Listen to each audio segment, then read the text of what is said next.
अब जो ममता बनर्जी के समर्थक हैं वो ममता बनर्जी की जीत का दावा कर रहे हैं और सिर्फ भवानीपुर नहीं बल्कि कोलकाता से जुड़ी हुई जितनी भी सीटें हैं या पूरे पश्चिम बंगाल में जितनी भी सीटें हैं वहां पर चुनाव जीतने का दावा टीएमसी के समर्थक कर रहे हैं।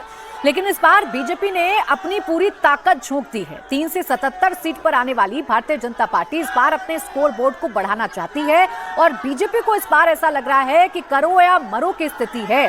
पूरी जी जान के साथ अगर चुनाव लड़ते हैं तो ममता बनर्जी को हार का सामना करना पड़ सकता है। इसीलिए man to man marking Bharatiya Janata party ने की है। इसीलिए नंदीग्राम के साथ साथ शुभेंदु अधिकारी को भवानीपुर में एक चैलेंजर के तौर पर ममता बनर्जी के सामने उतारा है। अब शुभेंदु अधिकारी कितने बड़े चैलेंजर बनते हैं तो आने वाला वक्त ही बताएगा, ये तो जनता ही तय करेगी। लेकिन बीजेपी की कोशिश यह है कि ममता को उनके गढ़ में उलझा कर रखें, वहां मुश्किलें पैदा करें, जिसका कहीं ना कहीं फायदा पश्चिम बंगाल की बाकी सीटों पर भी भारतीय जनता पार्टी को मिल सकता है।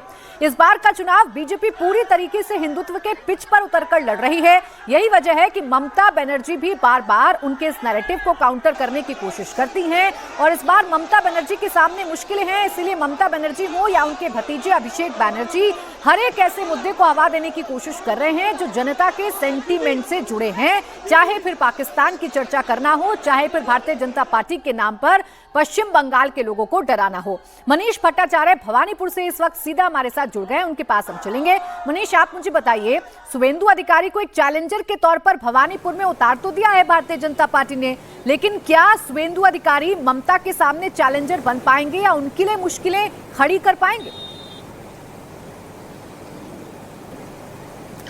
देखिए, टक्कर कांटे की है क्योंकि मुद्दे बहुत है जिसको लेकर यहाँ पर जो लोग कह रहे हैं कि इस बार शुभेंदु पे उम्मीद हम जता सकते हैं, लेकिन ये ममता का बैटल ग्राउंड है, होम ग्राउंड है, क्योंकि 2011 से लगातार ममता बनर्जी जो है इस सीट पर जीत रहे हैं। नंदीग्राम में भले ही ममता बनर्जी सीट हार गई हो, लेकिन जितने लोगों से हमने बातचीत करी है यहाँ पर, अब चुनाव से ठीक पहले जब नंदीग्राम की बात हो रही है तब लोग ये कह रहे हैं कि ममता बनर्जी की वो हार नहीं थी, वो जानबूझ के किसी तरीके से जबरन हराया गया था।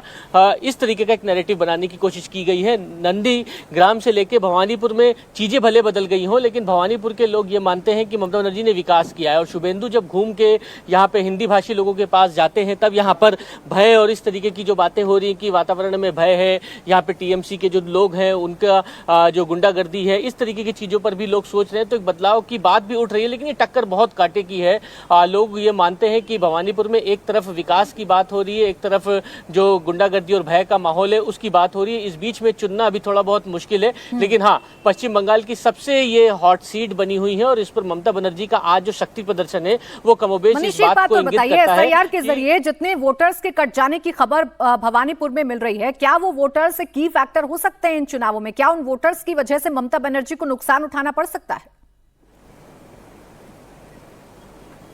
नहीं, देखिए, बहुत ज्यादा इसका असर दिख नहीं रहा है क्योंकि पूरे साउथ कोलकाता में अगर देखें तो लगभग 28,000 जो हैं वो वोट जो हैं वो नॉन एलिजिबल माने गए हैं और अगर भवानीपुर की इसमें बात करें तो लगभग 11,000 वोट बताया जा रहा है।